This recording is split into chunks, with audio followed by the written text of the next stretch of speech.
அதாவது ஆண்கள் தொழுகை நடத்தும் பொழுது அவங்களுக்கு தாடி இல்லாமல் இருக்கிறாங்க, தாடி இல்லாமலே தொழுகை ஜமாத் தொழுகை நடத்துறாங்க. அப்படி தொழுகை நடத்தலாமா? பெண்கள் தொழுகையில சஜிதா செய்யும் பொழுது அவங்க கையை தரையில படிய வைத்துக் கொண்டு சஜிதா செய்கிறார்களே, இப்படி செய்யலாமா? இது ஏன் இப்படி செய்யறாங்க என்று கேட்கிறாங்க. தாடியை பொறுத்த வரைக்கும் அது வலியுறுத்தப்பட்ட ஒரு சுன்னத்.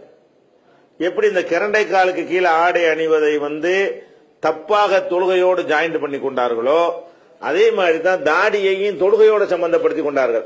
தாடிக்கும் தொழுகைக்கும் சம்பந்தமே இல்லை. தாடி என்பது எல்லா நேரத்திலையும் ஒரு மனுஷன்ட்ட இருக்க வேண்டிய ஒரு விஷயம். ஒருத்தன் தாடியை வைத்தான்னு சொன்னா அவனுக்கு என்ன கிடைக்கும்? அதற்குரிய நன்மைகள் கிடைக்கும். தாடி வைக்கலன்னு சொன்னா அந்த நன்மைகள் அவன் என்ன செஞ்சிருவான்? இழந்துருவான். அது சுன்னத்து, வலியுறுத்தப்பட்ட ஒரு சுன்னத்து, கட்டாய கடமை கிடையாது. ஆனா வச்சா என்ன செய்யும்? அதற்கு அபரிமிதமான நன்மைகள் கிடைக்கும். தொழுகையில இமாமா இருப்பதற்கு தாடி ஒரு தகுதின்னு எங்கேயாவது சொல்லப்பட்டிருக்கா? சொல்லப்படவே இல்லை. நல்லா ஓத தெரிஞ்சிருக்கணும்னு சொல்லப்பட்டிருக்கிறது.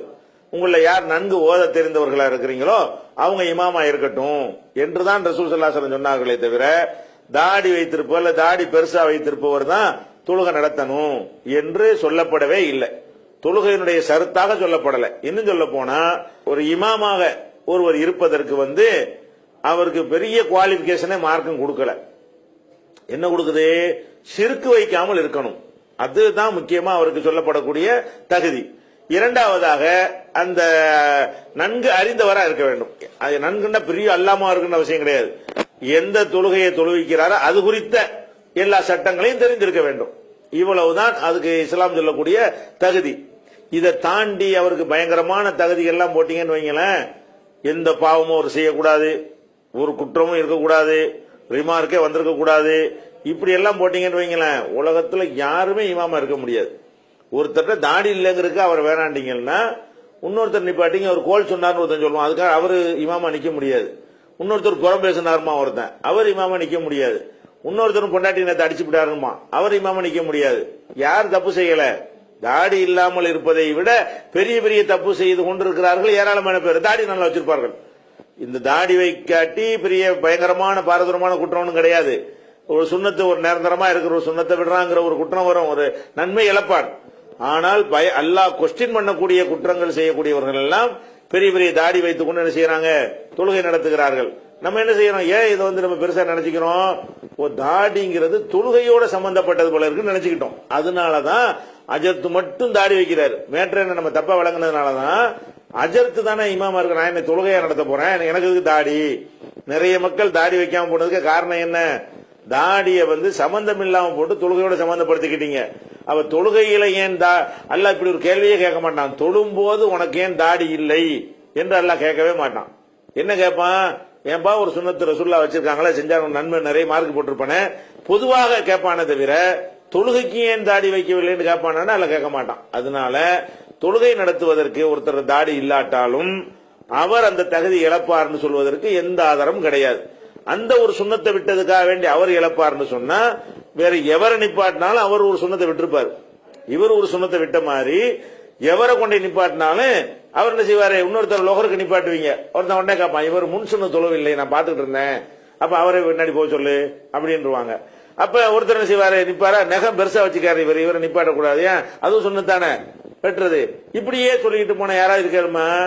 அதனால இமாமுக்கு இணை கற்பிக்காம இருக்கிறாரா? அவ்வளவுதான், ஓவர், முடிந்து விட்டது. தாடி வைத்தல் என்பது பொதுவாக முஸ்லிமுக்குரிய அடையாளம், பொதுவாக முஸ்லிமுக்குரிய ஒரு சுன்னத் தவிர இமாமுக்கு உரியது கிடையாது என்பதை நம்ம என்ன செய்யணும்? புரிந்து கொள்ள வேண்டும். இதுதான் தாடி மேற்று. தாடி இல்லாமலும் தொழுகை நடத்தலாம், தொழுகை செல்லும், தொழுகைக்கு எந்த விதமான குறையும் வராது.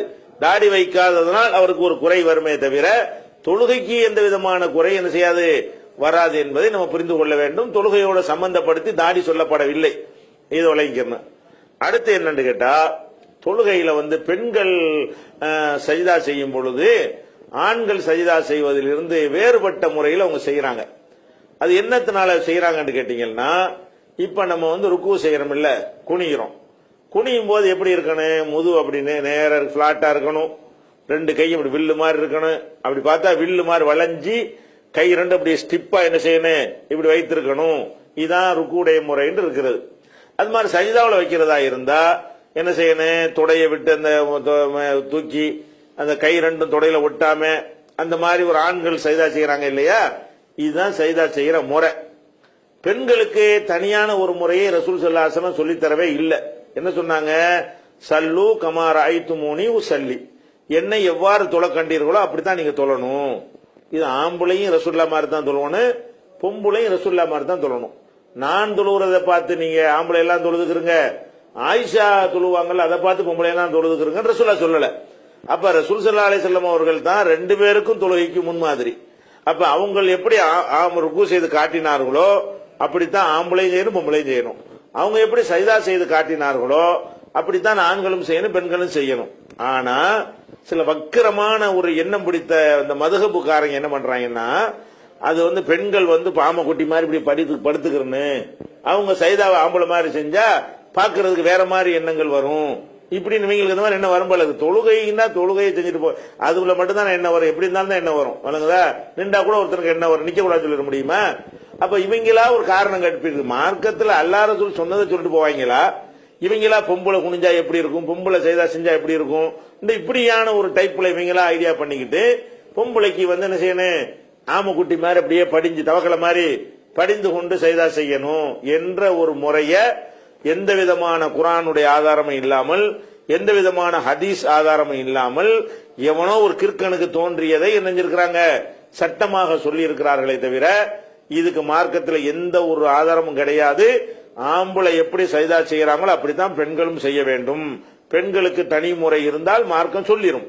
பெண்களுக்கு என்ன தனிமுறை, மாதவிடாய் நேரத்தில் தொழக்கூடாதுன்னு மார்க்கம் சொல்லிருச்சு. அது மாதிரி பெண்களுக்கு இதெல்லாம் தனித்தனியாக இருக்கிறதோ அதையெல்லாம் மார்க்கம் தெளிவா சொல்லிரும். மார்க்கம் சொல்லாம விட்டு செஞ்சோம்னா அனைவருக்கும் பொதுவுண்டு வழங்கி கொள்ளணும். அதனால பெண்களுக்கு தனி சைதா முறை கிடையாது, தனி ருக்கு கிடையாது, தனி இருப்பு கிடையாது. ஆண்கள் பெண்கள் எல்லாருக்கும் ஒரே மாதிரி உள்ளதுதான். சஃப்ல நிக்கிறீங்களா, ஆண் சபை முன்னாடி பெண் சபை பின்னாடின்னு சொல்ல வேண்டியதெல்லாம் மார்க்கம் பிரிச்சு சொல்லிருச்சு. எதெல்லாம் பிரிச்சு சொல்லலையோ